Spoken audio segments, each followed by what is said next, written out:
Maintenant, si on prend une autre approche, euh, philosophiquement, il y a quatre approches au niveau de la vacuité ou de découvrir la nature ultime des phénomènes. Il y a l'approche des particularistes, Vaibhashika, comment tu dirais? Ouais, en français, je crois. Donc, en fin de compte, dans cette approche, la nature ultime des choses, on arrive à, si on prend les phénomènes matériels, on arrive à les séparer en parties, et on trouve une particule élémentaire qui n'est pas divisible. Hein. Donc, il y a les particules de terre, eau, feu, air, espace, et, et des objets de conscience que c'est euh, qui rentrent comment dire, je me souviens plus maintenant, des particules de son, des particules, non, des particules de goût, de, de toucher. Hein? Il y en a quatre, enfin bref. Donc il y a ces huit particules élémentaires qu'on ne peut pas diviser plus. Et ça, c'est la nature ultime des phénomènes matériels. Et la conscience mentale est un courant de conscience qu'on peut subdiviser et on trouve un moment de conscience qui n'est pas divisible. Et ça, c'est la nature ultime de l'esprit. Et donc, il y a un sentiment de joie qui est euh, dans dans nos corps, esprit qui change de moment en moment, il y a un sentiment de jeu qui est plus important que simplement le corps et l'esprit qui changent. Et c'est ce jeu qui est la racine du problème d'après cette école des Vaibhashika.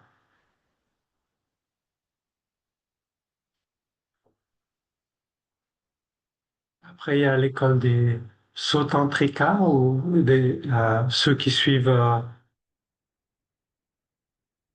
les sutras, Sautantrika. Donc, eux, ils voient la nature ultime des choses, des phénomènes qui changent. Donc, eux, ils inversent la chose. Ils disent que tout ce qui est conceptuel, tout ce qui est mental n'existe pas réellement. Ce qui existe réellement, c'est les vrais phénomènes qui changent de moment en moment.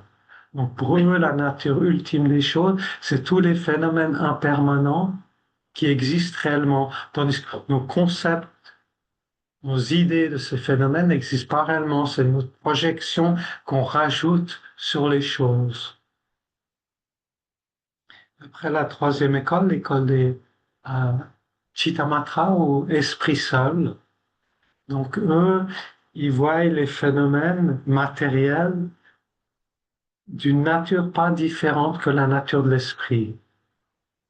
Donc tout est perçu de la nature de l'esprit, de conscience. Et au niveau du jeu, euh, ils ont la même approche que les écoles précédentes. Donc il y a un jeu qui domine dans notre conscience et c'est celui-ci qui est euh, la cause de nos problèmes.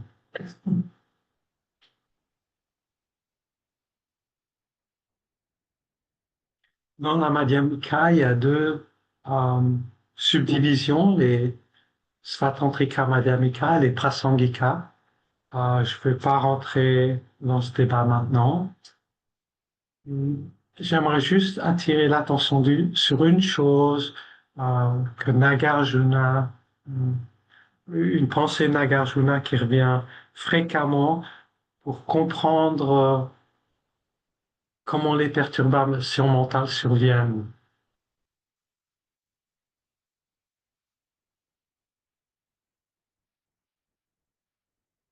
Donc, dans l'espace ouvert où tout existe d'une façon non inhérente, l'ignorance nous fait percevoir les choses d'une façon inhérente. Et sur cette base-là, il y a un sentiment de je qui vient, qui existe en soi. Et après, tout est perçu du point de vue du je. C'est-à-dire, tout ce qui n'est pas je est l'autre. Donc, ça ne veut pas dire seulement les autres personnes, mais tous les autres objets. Et tout est perçu du point de vue de ce qui bénéficie le je ou ce qui harm, nuit au je. Donc tout le monde est perçu de ce point de vue-là. Il y a ce je qui existe et tous les autres phénomènes qui sont pas le je, soit bénéficient, soit nuisent au je.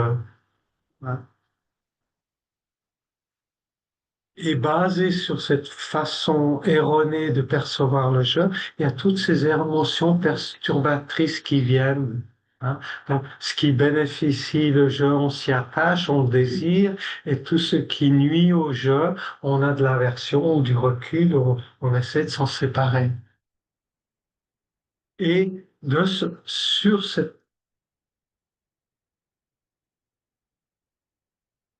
ce jeu d'attraction-aversion, après on agit, on pense, on parle et on agit physiquement pour soit obtenir ou soit éviter. Et c'est là que la création des karmas, euh,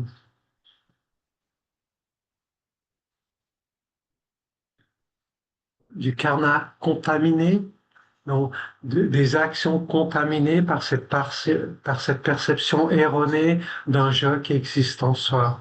Donc, karma, ça veut dire action. Donc, même un Bouddha a des actions, mais il a des actions non contaminées, des pas contaminées par cette perception erronée des choses.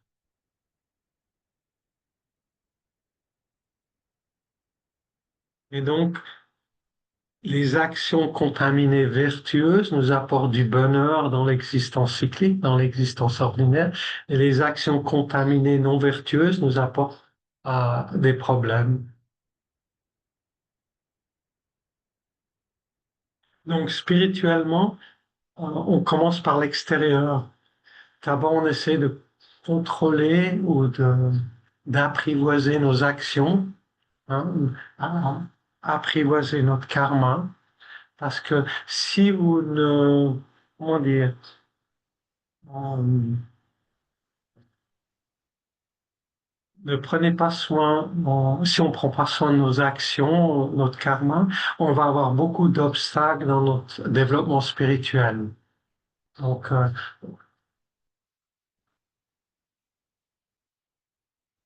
c'est en prenant soin de notre karma, de notre éthique, en général, on s'apprivoise la vie ordinaire pour avoir des conditions qui soient supportives.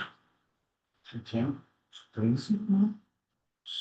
Ouais, qui sont harmonieuses, qui nous permettent après de faire du travail spirituel. Donc, si on a beaucoup de problèmes de santé, on a beaucoup de problèmes relationnels, on n'a pas d'argent, on ne sait pas où vivre, etc. Donc si notre vie est chaotique, c'est très difficile d'avoir les conditions de base pour faire un travail spirituel. Donc en début, on essaye de contrôler ou d'améliorer nos conditions de vie ordinaire pour avoir l'espace pour faire du travail spirituel. Donc, à ce niveau-là, justement, on essaie de créer, de créer les causes pour avoir des bonnes conditions, pas seulement pour cette vie, mais aussi surtout pour la vie d'après, pour qu'on remette dans un environnement où les conditions sont favorables pour notre développement spirituel et de pouvoir commencer à un âge jeune.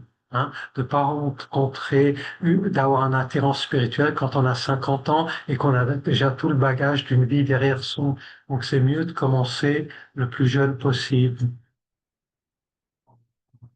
et d'avoir justement un rapport propre avec nos maîtres spirituels euh, et d'avoir de l'enthousiasme et de l'intérêt, etc. Donc tout ça, on crée les causes déjà dans cette vie, on prépare en fin de compte notre prochaine vie et on essaye d'éliminer. On a tout plein d'empreintes de souffrance en nous, tout plein de causes, de problèmes en nous. Donc, une des choses qu'on peut faire, c'est éliminer ces empreintes avant qu'elles mûrissent. Donc, on peut brûler ces graines karmiques avant qu'elles se manifestent en douleur et en problème. Donc, un des travaux spirituels, c'est justement de nettoyer notre esprit de ces empreintes par différentes pratiques de purification. Une fois sur cette base-là, après, on commence à prendre soin de nos perturbations mentales. On essaie de comprendre comment notre colère survient, comment nos obsessions, nos jalousies, notre orgueil, et on essaye de se rendre compte que ces états d'esprit sont nuisibles à nous-mêmes, qu'on n'est pas heureux quand on est sous leur contrôle, et que toute action qu'on fait sous leur contrôle nous a créé des problèmes à autrui, à notre entourage, etc. Donc, on essaye de comprendre comment ça fonctionne et on commence à apprivoiser les antidotes à chacune de ces perturbations mentales pour les appliquer lorsque le problème survient. Et ceci fait qu'on commence à avoir un certain contrôle sur notre esprit. Et sur cette base-là, notre esprit devient assez subtil pour pouvoir comprendre le sujet de la vacuité ou la nature ultime des choses. Avant d'avoir pacifié notre esprit en prenant contrôle de notre éthique, on n'a pas la base pour développer un, un calme mental suffisant, un esprit calme suffisant.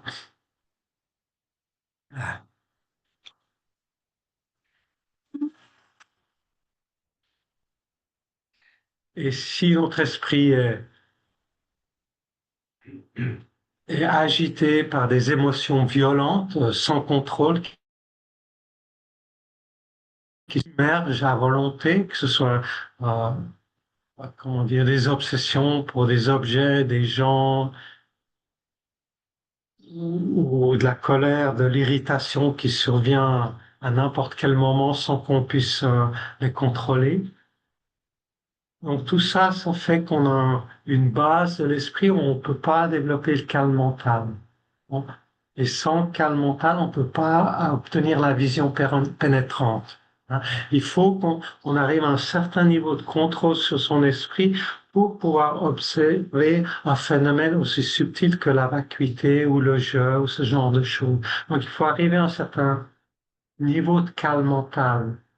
Et ce calme mental ne peut se développer seulement sur la base de l'éthique et du contrôle des perturbations mentales grossières. Donc il y a un processus graduel qui va du plus grossier au plus subtil.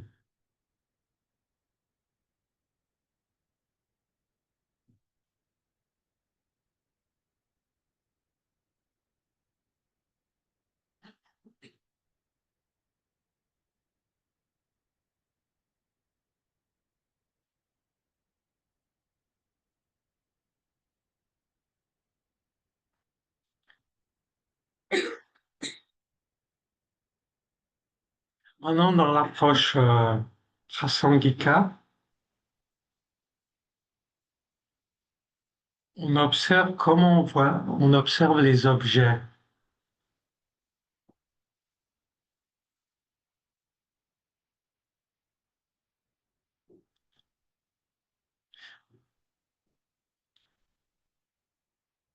Par exemple, une personne qui s'appelle Christian, la première seconde on se rappelle que personne n'est simplement dénommé Christian. C'est-à-dire, ses parents lui ont donné ce nom Christian. Mais à la deuxième seconde, la personne nous apparaît comme étant Christian de son propre côté. On oublie que Christian était simplement dénommé sur la base de son corps et son esprit. La deuxième seconde, Christian apparaît là, de son propre côté. Au niveau d'après, on se rappelle que, oui,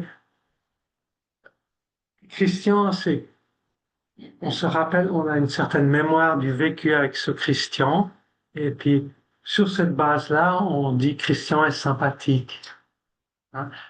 Donc, on dénomme sympathique sur Christian, mais la deuxième seconde, Christian nous apparaît comme sympathique de son propre côté, comme s'il était inhéremment sympathique, qu'il n'est pas sympathique en dépendant de causes et conditions qu'on a vécues avec lui, l'expérience qu'on a vécue avec lui.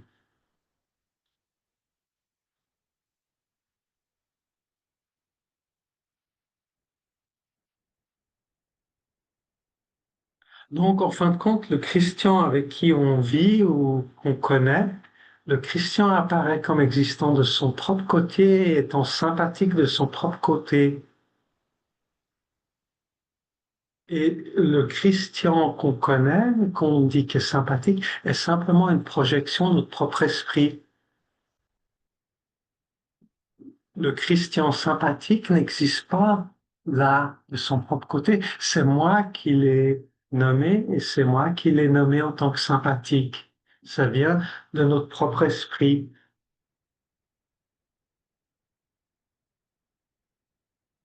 Donc, le Christian avec qui j'interacte, c'est un Christian que j'ai créé avec mon propre esprit. Mais je ne me rends pas compte de ça. Je pense que le Christian avec qui j'interagis, il existe réellement de son propre côté et il a réellement ses caractéristiques et que tout le monde, bien sûr, va voir le Christian que je vois. Hein?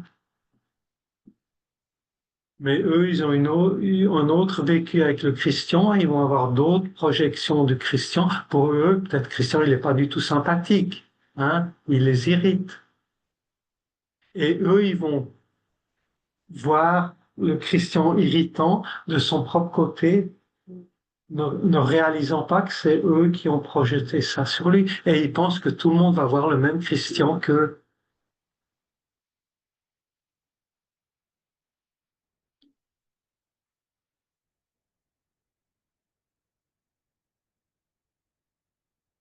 Par exemple, il y a des tournesols là dans ce vase.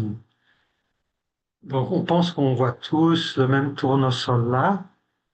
Mais en fin de compte, tournesol est simplement dénommé sur un certain centre, corolle avec des pétales autour. Donc, cet assemblage, on a collectivement, on s'est mis d'accord d'imputer ça tournesol. Donc, si vous réfléchissez, le premier moment, vous vous rappelez, oui, tournesol est simplement dénommé par mon esprit. Mais la deuxième seconde, le tournesol apparaît de son propre côté. Vous vous rappelez plus du tout que c'est vous qui l'avez dénommé tournesol. Non, il apparaît comme étant là, de son propre côté. Et après, vous allez dénommer, ah oui, pour moi, c'est joli un tournesol. Je dénomme joli là-dessus. C'est moi qui décide que, voilà, ça c'est joli. Mais la deuxième seconde, non, il apparaît comme joli de son propre côté en oubliant que c'est vous qui avez désigné ça joli.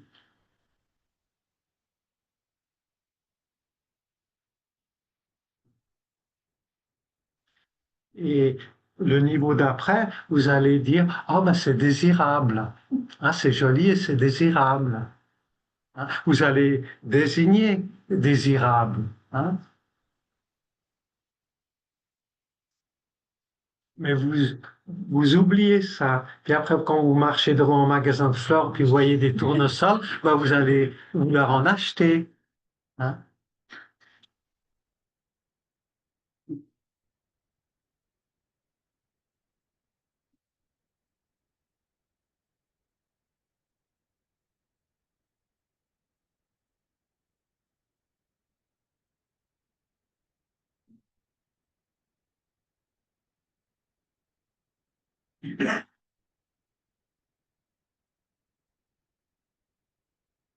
Par exemple, à Genève, ces temps, il y a pas mal de travaux et souvent la circulation se coince, hein.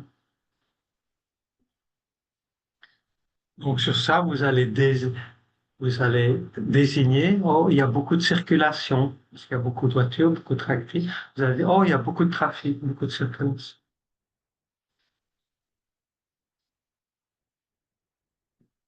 Puis, oh, sur cette circulation, donc, effectivement, il y a beaucoup de voitures, et vous comparez ça à un moment où il y a moins de circulation, donc vous allez projeter le terme beaucoup de circulation.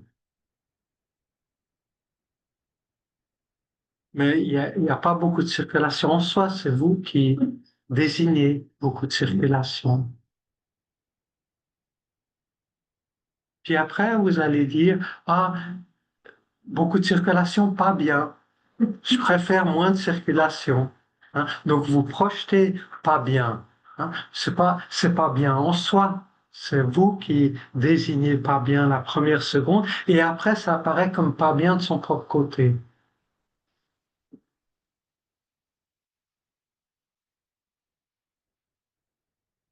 Et une fois que vous avez imputé pas bien, après il y a l'impatience, l'irritation, etc. qui survient.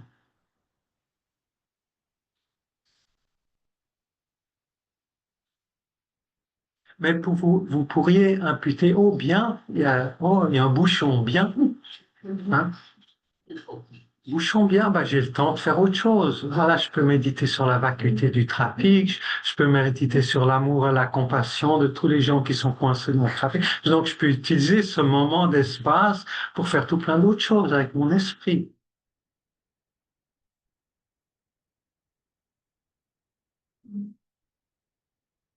Donc, c'est nous qui choisissons, en fin de compte, comment on interprète un phénomène, hein, une expérience de la vie quotidienne.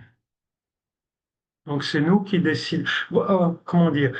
C'est l'histoire du vase à moitié plein ou à moitié vide, hein. C'est la situation, c'est nous on la voit comme quelque chose de positif ou quelque chose de négatif, c'est notre interprétation, c'est notre choix. Mais on oublie ça. On oublie qu'à un moment donné, on avait le choix de l'interpréter comme quelque chose de positif ou négatif. Et une fois qu'on a décidé que c'est déplaisant, alors après, il y a toutes ces perturbations mentales qui viennent. Tandis que si vous euh, l'imputez comme quelque chose de plaisant, ben vous pouvez engendrer des esprits vertueux au lieu de vous irriter, la colère, etc. Donc on a ce choix, mais on oublie, on se rend pas compte qu'on a ce choix, hein. Les choses nous apparaissent comme telles de son propre côté. On oublie que c'est nous qui avons créé la situation telle qu'elle.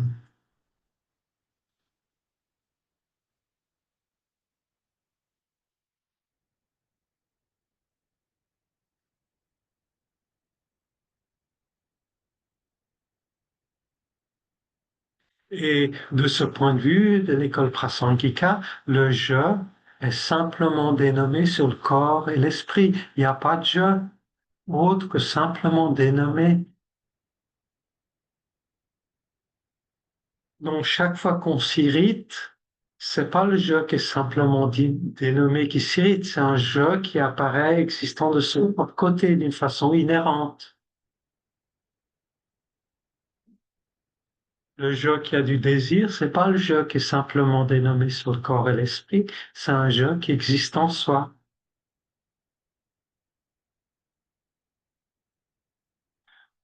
Donc, dans cette approche prasangika, on essaye d'observer le plus souvent possible comment les choses sont simplement dénommées par l'esprit, comment ils existent en réalité d'une façon conventionnelle. Et de plus on a la faculté de rester de ce point de vue-là, il n'y a plus de base pour que les perturbations mentales surviennent.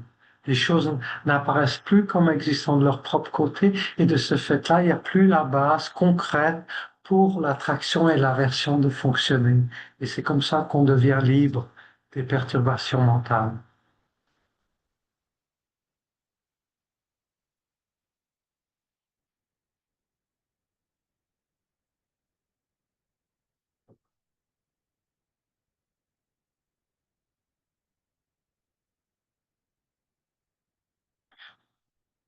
Le problème pour nous, c'est que à cause de la familiarité avec la perception énérée depuis des temps commencement, depuis des temps sans commencement, tout ce que l'on perçoit apparaît d'une façon existant, inhérente. Tout nous apparaît solidifié, rigidifié.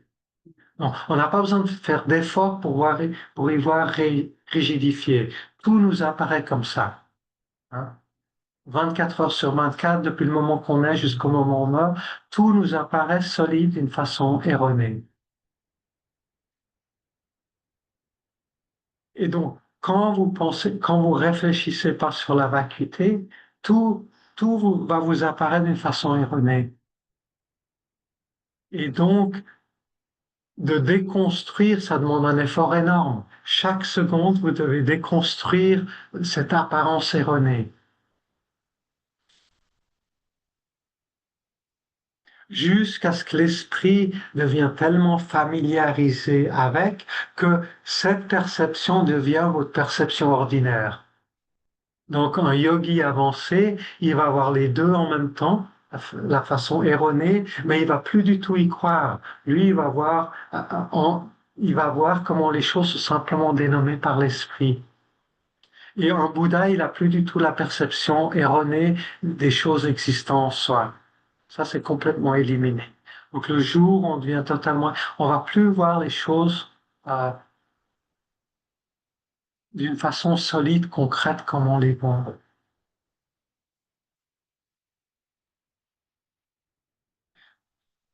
Donc le défi, c'est que vraiment, si on fait ce travail, c'est seconde par seconde par seconde, voir comment les choses sont simplement dénommées.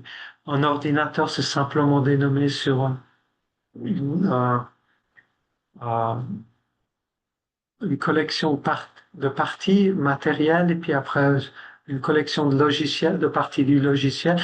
Sur ce phénomène qui peut remplir certaines fonctions, on simplement dénomme ordinateur. Il n'y a pas d'ordinateur là de son propre côté. Une tasse, un verre est simplement dénommé sur une collection de parties. On va marcher, le chemin est simplement dénommé sur une accumulation de gravier, de bitume, etc., sur lequel on marche. Il n'y a pas autre chose que ça. Chemin, route est simplement dénommé par l'esprit. Ça existe du côté subjectif. C'est vous qui dénominez, vous nommez, vous nommez ce phénomène. Ça existe, la route, ça existe d'une façon interdépendante sur la base du gravier, du bitume, du chemin qui a été construit. Sur cette base-là, l'esprit dénomme route. Ça existe avec cette conjonction d'une base et d'un esprit qui nomme. Et tout est comme ça. Tout existe d'une façon très subtile, très légère. Mais ça, on s'en aperçoit juste la première seconde. La deuxième seconde, on oublie que la route est simplement dénommée. La route nous apparaît là de son propre côté, indépendant de nous qui l'ayons dénommée route.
Une chose intéressante à observer, c'est notre rapport avec notre corps.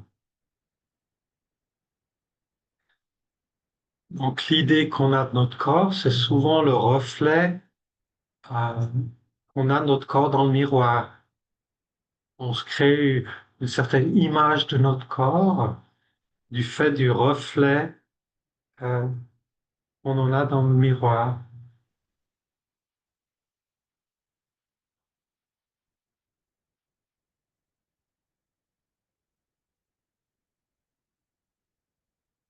Et on se crée une certaine image mentale de notre corps. Et souvent, si vous observez, l'image mentale que vous avez de votre corps est assez vieille. Si vous ne vous regardez pas dans le miroir très souvent, vous avez une image plus jeune de vous que ce que vous voyez dans le miroir. Hein.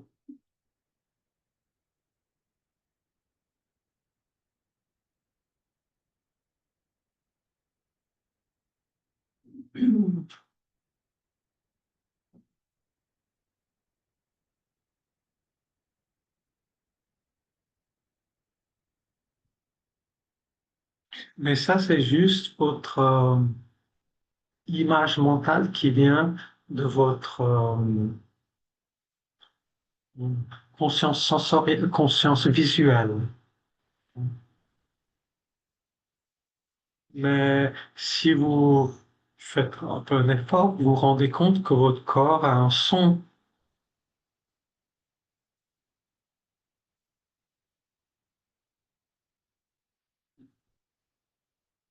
Donc, vous pouvez, par exemple, les gens qui sont, comment dire, se mettre dans un endroit sense deprivation.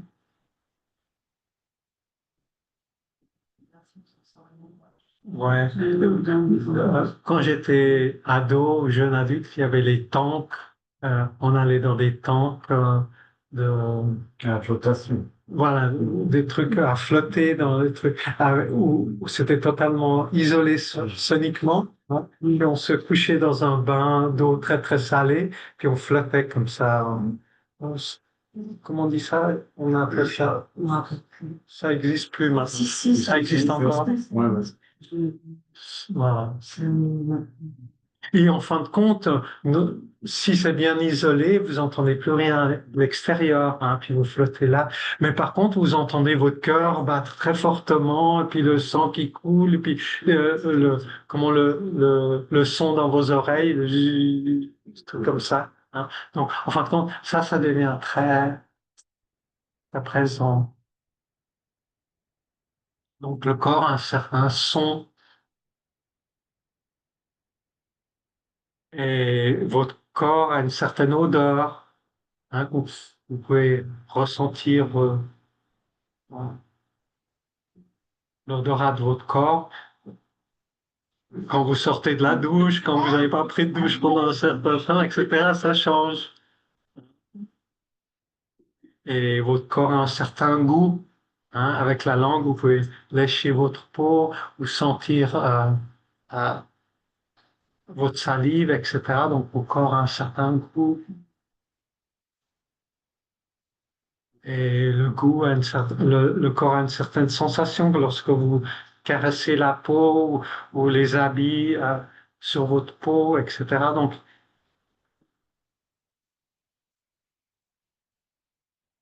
par exemple, quelqu'un qui est aveugle, il perçoit son corps beaucoup plus avec les autres sens que le visuel. Nous, on est très, en tant qu'être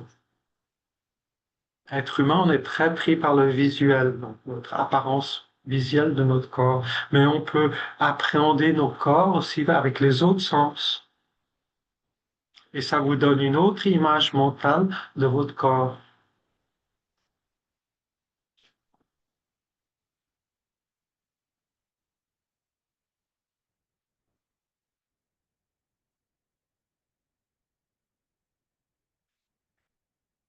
Et après, il y a comment vous ressentez votre corps à l'intérieur, hein, votre respiration, etc., votre organes digestifs, et après votre squelette, les douleurs que vous avez aux articulations, vous n'avez pas.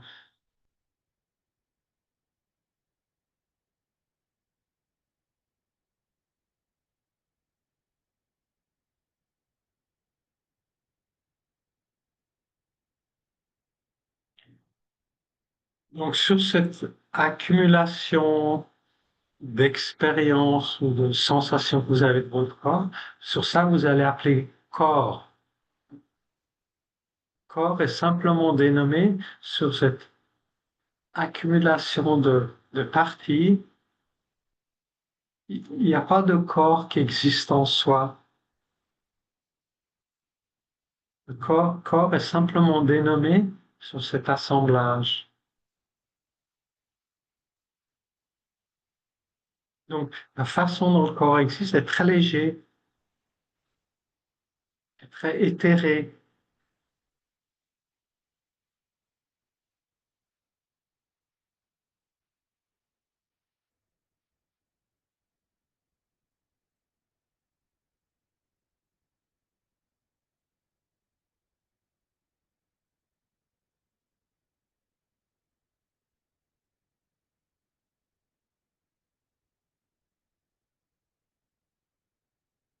Et de nouveau, pour nous, il nous apparaît un corps existant de son propre côté, indépendant de tout ça.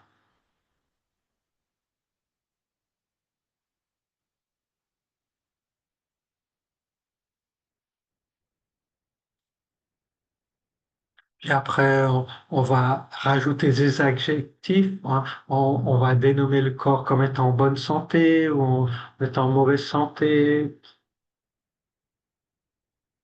On dénomme, mais après, on oublie que c'est simplement dénommé. Non, on y voit existant de son propre côté. Après, on va dénommer corps comme attractif ou pas attractif, beau, pas beau. On dénomme, mais on oublie qu'on dénomme. Après, il nous apparaît comme ça de son propre côté.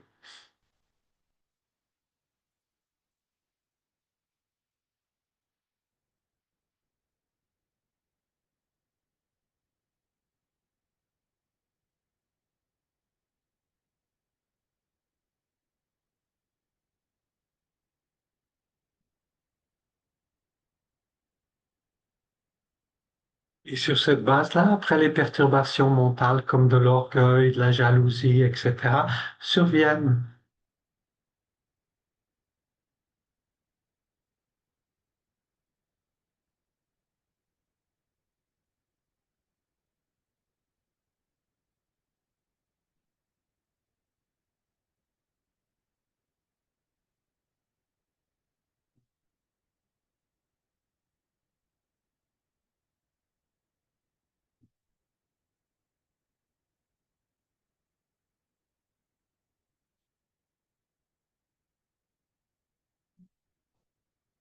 De nouveau, comme avec l'autre approche, l'important hein, c'est le début. Si vous continuez dans la vie quotidienne d'observer comment les choses existent en tant que simple dénomination par l'esprit, les perturbations mentales ne peuvent pas survenir. Dès que vous oubliez, les choses apparaissent existant en soi, leur propre côté, et l'attraction, l'aversion, les perturbations mentales, tout ça peut survenir. Donc c'est une question de vigilance, d'observer comment les choses existent réellement. Et si on peut faire cela, graduellement, on peut se libérer des perturbations mentales et expérimenter la joie, la sérénité dans la vie quotidienne. Maintenant,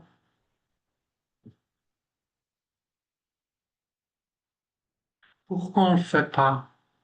C'est ça la question qui survient. Ça a l'air d'être tellement simple. Les deux approches sont simplement ça, mais pourquoi on ne le fait pas? Hein? Pourquoi on n'a pas comment dire, cette force de caractère? J'entends dire, on a beaucoup de volonté pour beaucoup de choses dans notre vie.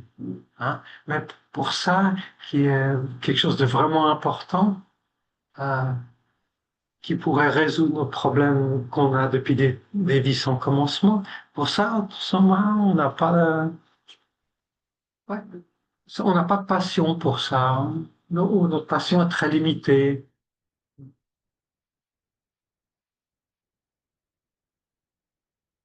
C'est pour ça, dans l'enseignement bouddhiste, la logique, c'est d'abord de mettre l'accent sur se rendre compte les problèmes de l'existence cyclique, hein, comment on est prisonnier depuis des temps sans commencement, qu'on renaît sans contrôle et qu'on chaque fois on expérimente beaucoup de problèmes dans chaque vie, le problème de la naissance, la souffrance de la naissance, après de vieillir, des maladies, de la mort, de renaître sans contrôle, tous les amis que vous faites, chacun s'éparpille dans les 10 directions de vie en vie, donc on garde pas nos amis, on garde pas nos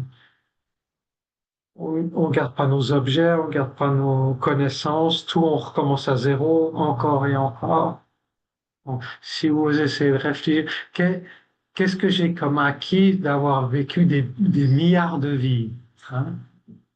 Qu'est-ce que j'ai comme acquis? Ben, c'est très peu, c'est très peu.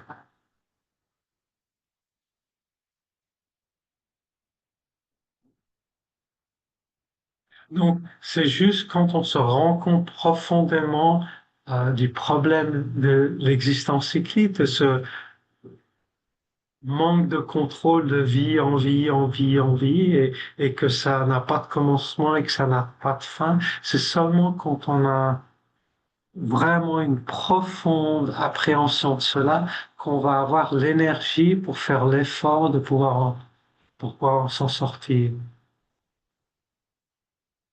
Nous, en Occident, on a une vie confortable comparée à ce qui se passe à Gaza ou en Ukraine ou dans beaucoup de pays pauvres d'Afrique, etc. Donc, on a une vie relativement aisée, confortable.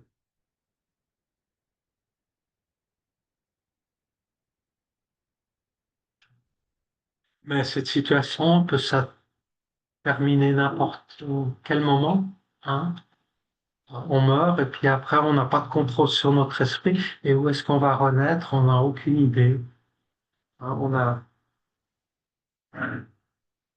Et c'est lorsqu'on a, comment dire, réfléchi profondément à cette situation, la situation pénible, je dirais même affreuse dans laquelle on se trouve, c'est seulement quand ça a vraiment pénétré profondément dans notre conscience qu'on va avoir la volonté et l'énergie suffisante pour appliquer les antidotes de moment en moment, de faire l'effort.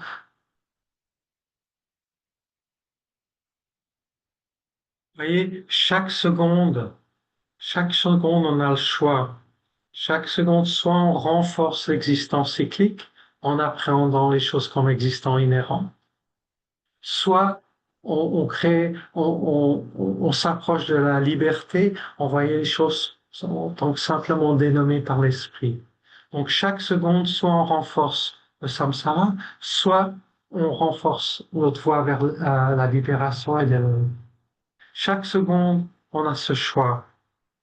Et nous, 99% du temps, on choisit la voie facile, euh, de voir les choses d'une façon existant inhérente et on renforce notre existence cyclique, notre conditionnement.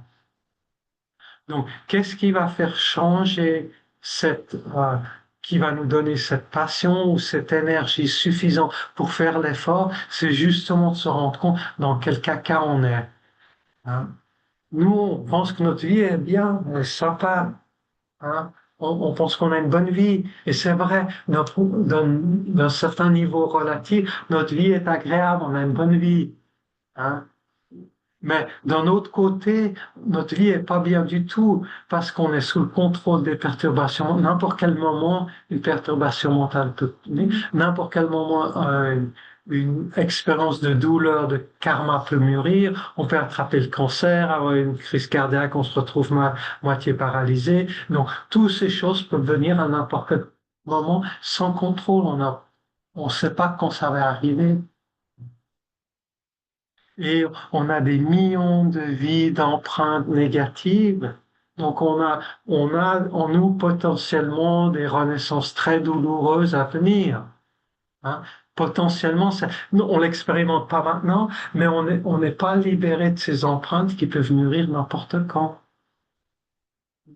Et c'est quand on se rend compte ça vraiment profondément et qu'on se rend compte de l'unique opportunité qu'on a maintenant de faire ce travail, que ça nous donne l'énergie et l'enthousiasme pour faire ce travail. Autrement, comment dire, par nature, on est un peu paresseux, on peut, voilà, c'est confortable, allez, mañana, mañana. Aujourd'hui, ça va bien. Et c'est pour ça que nous, oui, occidentaux, on n'aime pas trop entendre, oui, oh, les bouddhistes, ils parlent toujours de la souffrance, du problème, nanani, nanana. Mais c'est parce qu'on n'y pense pas d'une façon correcte, on voit pas l'effet que ça a sur notre esprit pour nous donner l'enthousiasme pour pouvoir se libérer. Voilà, est-ce que vous avez une question sur cette approche-là?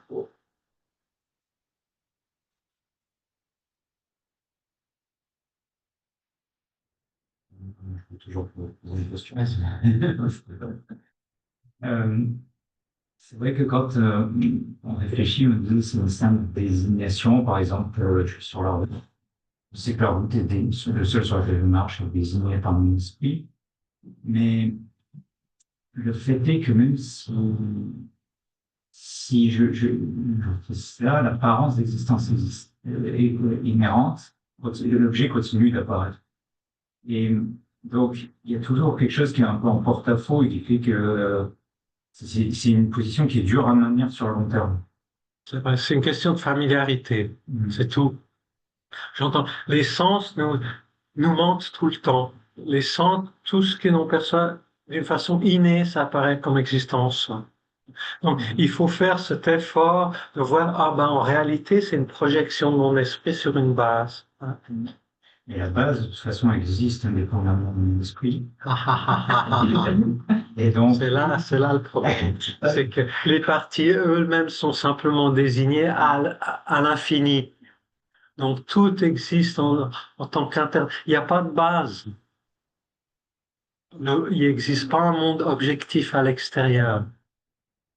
Tout le monde tel qu'on le perçoit est une construction collective de projection. Donc nous, on voit un certain monde, mais c'est notre projection collective. Maintenant, si on était des devas, des êtres en esprit très pur, on verrait un monde céleste ici. Hein. Les gens qui ont un esprit très perturbé, comme dans un hôpital psychiatrique, des gens très perturbés, ils voient un enfer. Pour eux, c'est donc la façon dont on perçoit le monde est une création de notre esprit. Donc, les êtres éveillés, les Bouddhas, ils voient une terre pure ici.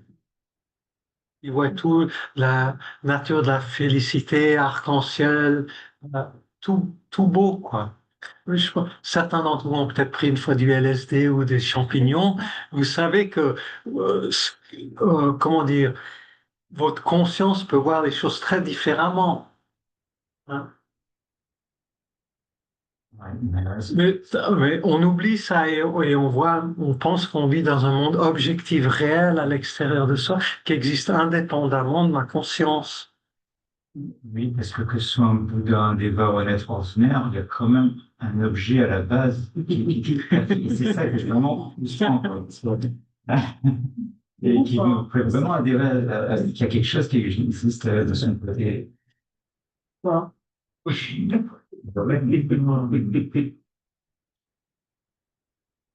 Là, voilà, par exemple, les Shittamatra, eux, ils vont dire que tout est que de la nature de l'esprit. Hein. Les Prasangika ne vont pas dire que tout est esprit. Ils vont dire que tout est simplement dénommé par l'esprit. C'est pas esprit, c'est simplement dénommé par l'esprit. Donc, il y a, il y a une base, mais qu'on ne peut pas vraiment définir. Donc, par exemple, la matière n'est pas la conscience. Hein, c'est un phénomène séparé. Donc, conscience, c'est quelque chose qui n'a pas de forme et qui appréhende. La matière, c'est quelque chose qui n'est pas de la nature de la conscience, qui n'appréhende pas les choses. Donc, maintenant, le monde physique existe au niveau grossier, subtil et très subtil. Hein. Donc, au niveau très subtil, la conscience et le corps subtil sont inter, on peut les intervertir. Donc, par exemple, le monde créé par un Bouddha est un monde mental, donc créé par l'esprit de vent subtil, d'énergie subtile, créé par leur propre esprit. Mais par contre, les êtres avancés peuvent y renaître et continuer leur cheminement spirituel là, dans cette projection mentale créée par le Bouddha.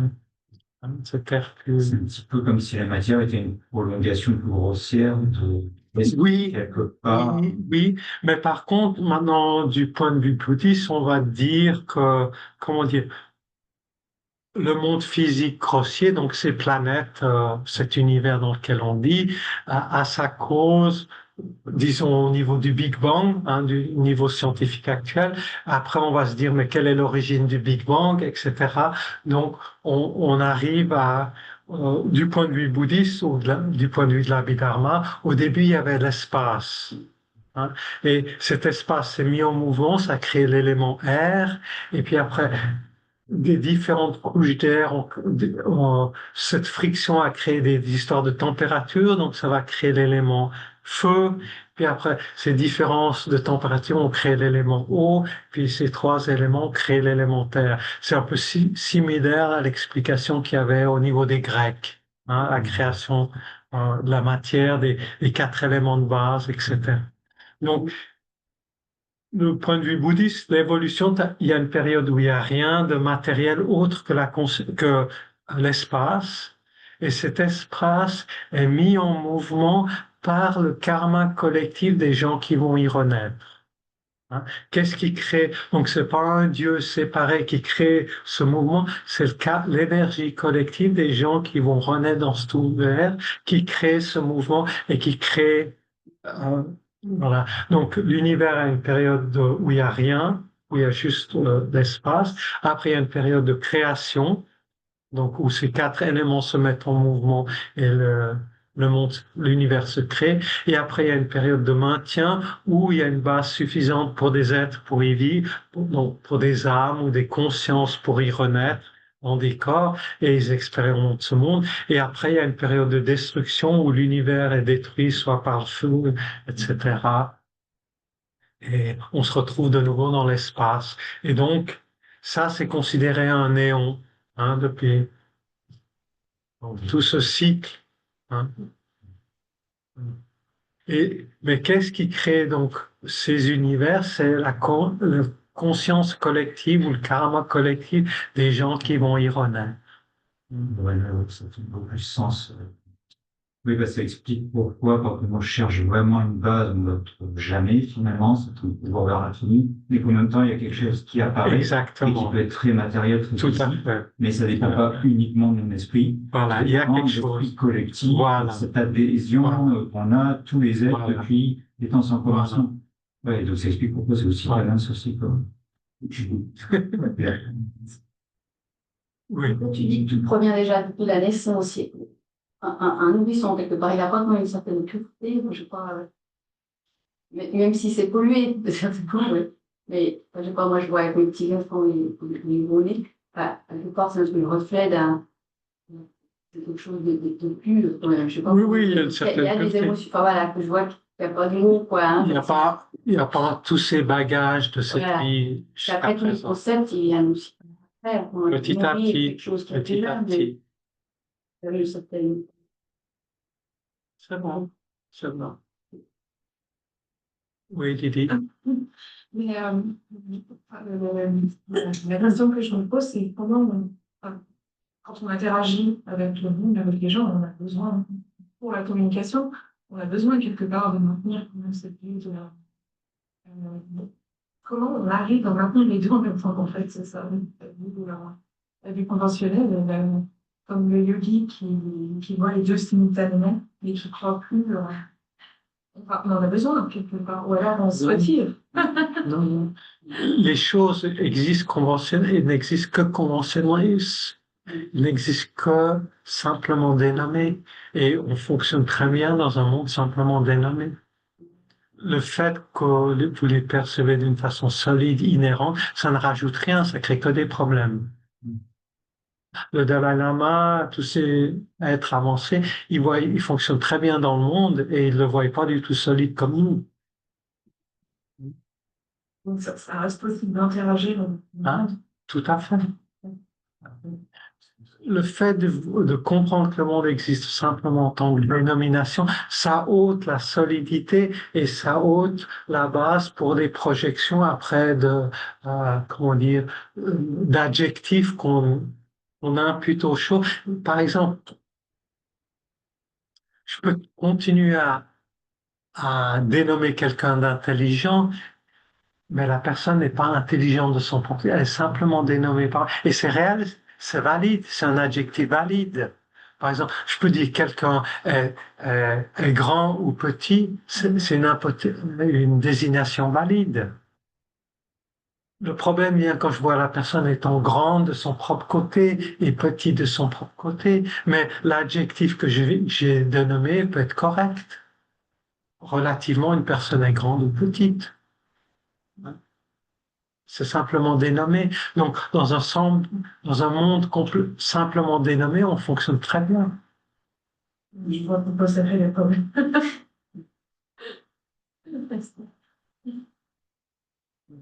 Ouais. Et du coup, comment on interagit avec le monde différemment une fois qu'on réalise ça? Comment l'interaction avec le monde une fois qu'on a soit plus un peu tous ces concepts qui se soulignent, ça change quoi? C'est vaste. Ben, ça réduit nos perturbations mentales. Donc voilà, on n'a plus notre habituelle réponse d'attraction, aversion, colère, jalousie, orgueil, etc. Ces perturbations mentales d'abord décroissent en intensité et petit à petit disparaissent totalement. Donc c'est ça le but en fin de compte. Hein. Le but, c'est d'ôter les perturbations mentales et après, sur cette base-là, on crée plus de karma contaminé et de ce fait-là, on renaît plus sous le contrôle du karma et des perturbations. On devient libre, on peut choisir de renaître ou pas renaître et on est libre d'aller où on veut dans l'univers. Nous, on n'a pas ce choix. On est conditionné par nos empreintes et nos habitudes et on se rend pas compte combien on est conditionné en fin de compte. Ça prend beaucoup de temps pour même se rendre compte, parce que la plupart d'entre nous, on pense qu'on a pas mal de libre arbitre. Hein, on pense que ouais, je fais ce que je peux, je rentre, je sors, je vais dire, ouais. Mais en fin de compte, on se rend pas compte à quel point tous nos, euh, toutes nos pensées, toutes nos actions sont conditionnées par la mémoire, l'habitude. Hein. J'ai pas très bien compris juste la question de la conscience et de la matière.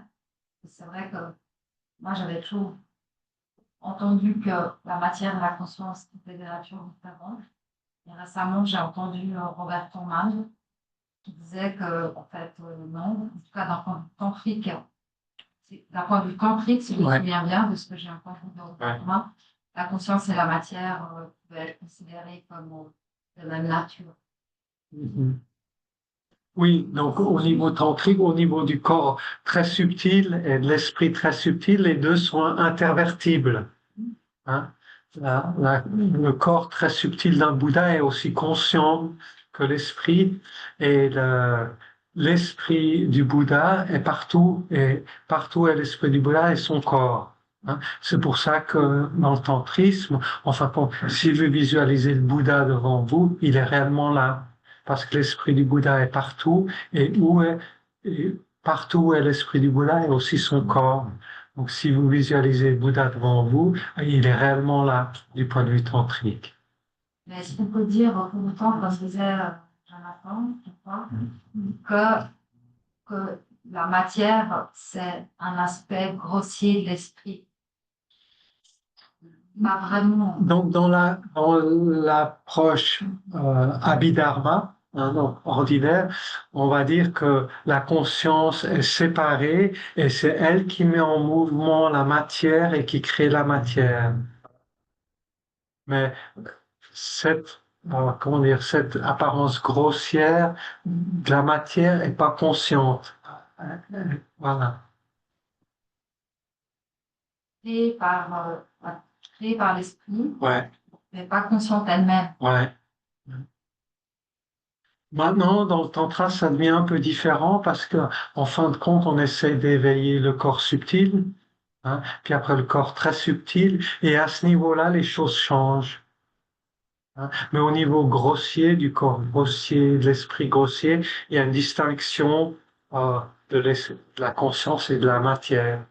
Ça veut dire qu'au niveau du corps subtil et très subtil, on va dire que c'est plus la même physique qui s'applique.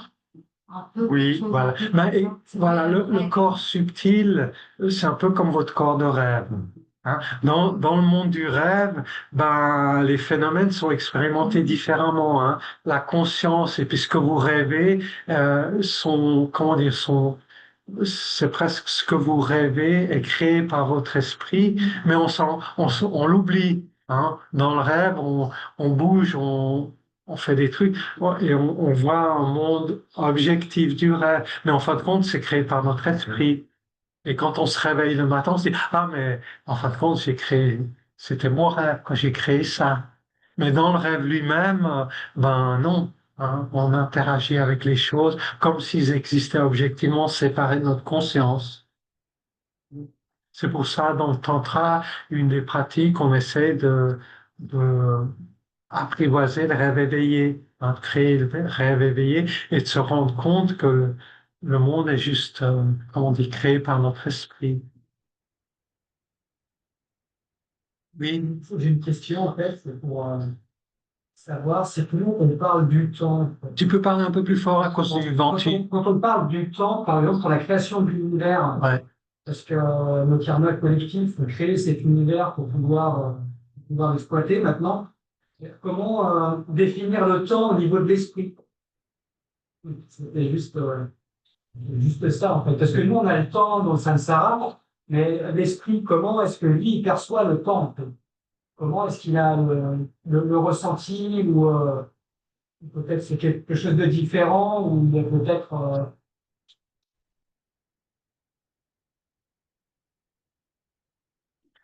Je sais pas, je te dirai quand j'aurai l'expérience. Moi, philosophiquement, je peux dire plein de mots, mais en fin de compte, le passé, ça n'existe pas vraiment. C'est juste une mémoire. Hein. Le futur est pas encore là, c'est juste du potentiel. Hein. Bon, Plus vous, plus vous êtes conscient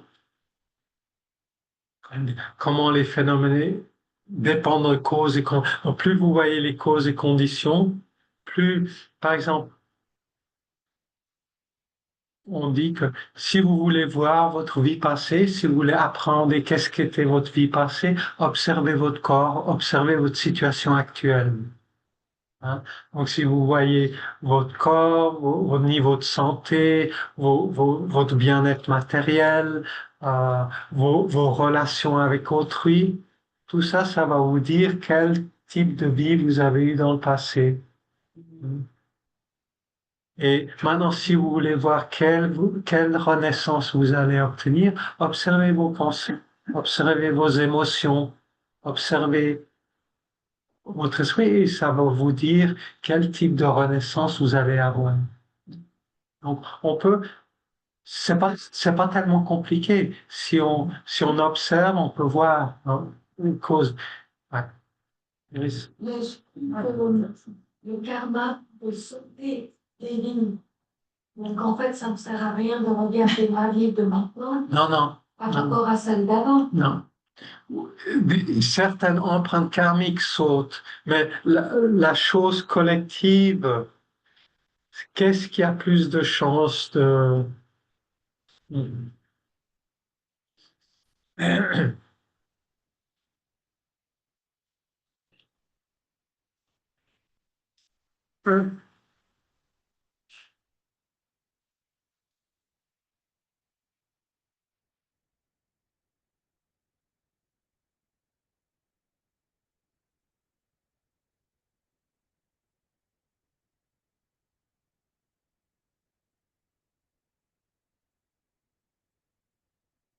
Donc, on a, on a une collection de pensées, d'émotions, de personnalités. Ça. Maintenant, au moment où on meurt,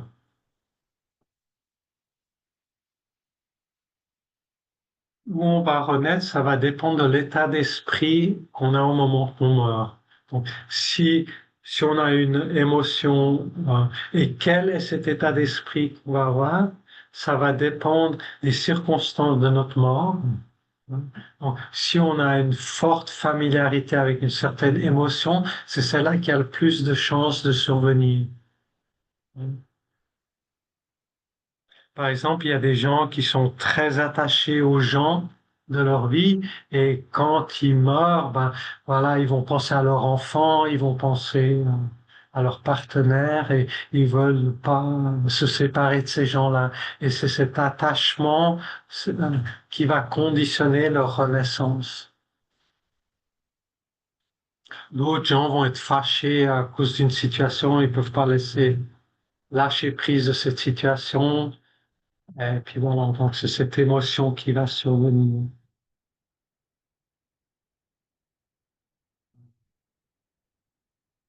Maintenant, les gens qui n'ont pas une émotion forte, comme ça, quand ils décèdent, ça va être si les gens ont fait quelque chose de très bon dans leur vie.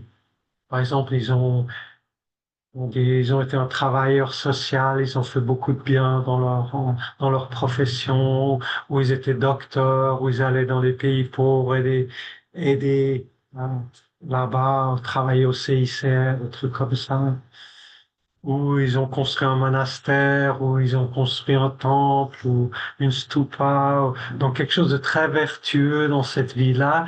Donc cette empreinte-là, va conditionner leur mort et leur renaissance. Ou si on a fait quelque chose de très négatif, on a tué quelqu'un, ou voilà, on a été très en colère, on a fait beaucoup de tort à des gens. Donc cette empreinte forte, si elle n'est pas purifiée au moment de la mort, ça va conditionner notre renaissance.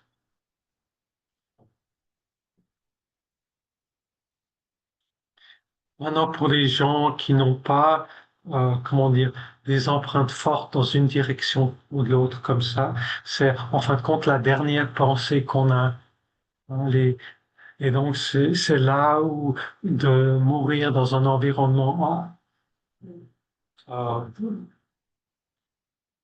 comment on dit, hein, paisible, voilà, paisible, vertueux, avec des gens qui, comment dire, qui nous aide à dormir calmement, à dormir, De dormir aussi.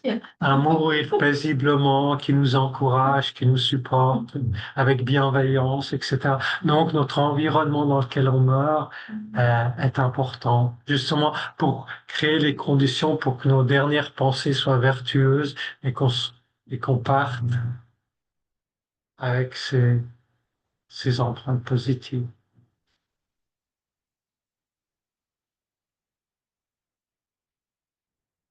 Ouais. Autre chose, Iris? Si au moment de la mort, on a des pensées vertueuses, parce que les quelques dernières années, on a pensé vertueusement, mais qu'on n'a pas purifié d'une manière devenante le karma négatif ou tous les vices sans commencement, il disparaît pas pour autant. Ah non, il disparaît pas, il vient avec toi dans la vie suivante et dans la vie d'après, etc. Le potentiel énergétique est toujours là. Ça va attendre que les conditions surviennent pour ces graines karmiques de mûrir. Ce qu'on fait là avec ce processus de contrôler l'expérience de la mort, c'est d'essayer qu'il y ait une empreinte positive qui mûrit dans l'environnement d'une multitude d'empreintes. Hein? Donc, on a du karma de renaître dans une infinité de possibilités. Hein. Là, on essaie de contrôler quelle empreinte va mûrir et on va essayer de choisir une empreinte positive. Hein. Mais ça va pas supprimer les autres empreintes. Elles sont toujours là et elles ont toujours le potentiel de créer bonheur et souffrance dans le futur.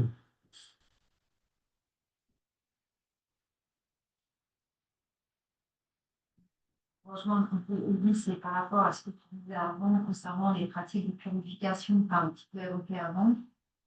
En fait, est-ce que tu pourrais expliquer comment ça marche? C'est-à-dire, la question c'est, est-ce que, par exemple, est-ce que Vajrasattva, par exemple, aurait un pouvoir inhérent de, de griller en fait des graines karmiques, sous-entendu un peu leur magique, tu vois? Ou en effet, si tu fais la pratique de Vajrasattva avec sincérité et dévotion réellement, les graines karmiques, elles sont brûlées. Aurait justement ce côté un petit peu magique quand même. Ou est-ce que simplement ça a un effet, enfin, ouais, comment est-ce que ça marche? Donc, comme tu sais, en fin de compte, pour avoir une purification complète d'une graine karmique, il faut 4 pouvoirs opposés. Hein? Donc, il faut le regret, il faut le support de refuge bodhicitta, il y a la pratique de Vajrasattva, par exemple, la pratique de Vajra, et la détermination de pas recommencer. Hein? Donc, ça dépend la force de ces 4 pouvoirs opposés, combien de purification survient. Mais donc, si tu les as, réellement, Donc, maintenant, il y a autre chose. Il y a encore un autre point. L'autre point de vue, c'est qu'un Bouddha, il peut, comment dire, pour devenir Bouddha, il avait une certaine accumulation d'énergie positive, hein, accumulée sur des éons, sur des longues périodes cosmiques. Donc, il a créé beaucoup de vertus, beaucoup d'actions positives, beaucoup de vertus, beaucoup d'amour, compassion, sagesse. Et donc, il y a une certaine énergie qui l'a amené à l'éveil. Hein. Mais tous ces êtres qui ont atteint l'éveil, ils avaient un extra karma. Donc, et ça, ils dédient, ils offrent à d'autres êtres. Donc, ils vont dire que tous les gens qui ont récité mon nom, ou tous les gens qui ont récité mon mantra, ceci et cela va arriver à eux. Donc là, c'est par le pouvoir ou par les mérites du Bouddha que tu as ces bénéfiques. Donc là, il y a quelque chose de magique, c'est quelque chose qui ne dépend pas seulement de toi, mais qui dépend du pouvoir des êtres éveillés. Il y a une autre force qui rentre en ligne de compte. C'est plus seulement notre force individuelle, c'est la force des êtres éveillés qui peut nous aider. Voilà. Donc il y a ça. Et un autre point important, pourquoi certains maîtres mettent l'accent là-dessus, il faut chaque fois méditer sur la vacuité des karmas négatifs, la vacuité de celui qui purifie, et qu'en fin de compte, il n'y a pas vraiment de karma négatif, il n'y a pas vraiment quelqu'un qui a accumulé ce karma négatif, et il n'y a pas vraiment quelque chose à purifier. Hein. Donc, plus on se rend compte que les choses, parce que tu disais, ouais, ça apparaît comme solide, hein. Il y a un karma solide à purifier, il y a un solide qui a créé le karma, et il y a quelqu'un de solide qui doit purifier. Et en fin de compte, ça c'est faux, hein, ça n'existe pas en réalité. Donc, si plus on arrive à mélanger ça avec la perception, comment les choses existent correctement, il y a un jeu simplement dénommé qui a créé du karma négatif simplement dénommé et parce qu'il est simplement dénommé, il peut être purifié. S'il existait solidement, tu peux pas le purifier. Hein? Et souvent, c'est ça qu'on fait. Oui, j'ai récité Vajrasattva tellement de fois, et puis, je regrette toujours encore avoir fait ce truc, et il est toujours solidement dans mon esprit. Mais par contre, si j'avais vu que ce karma négatif n'existe pas solidement, il peut être affecté par la pratique de purification parce que c'est pas quelque chose de solide. Tu peux l'éliminer. Mais tant qu'il est solide, oui, je le purifie, mais il reste toujours là comme un glaçon, quoi. Hein? Donc voilà, donc plus on arrive à mélanger ça avec la vacuité, plus la force de la purification est importante.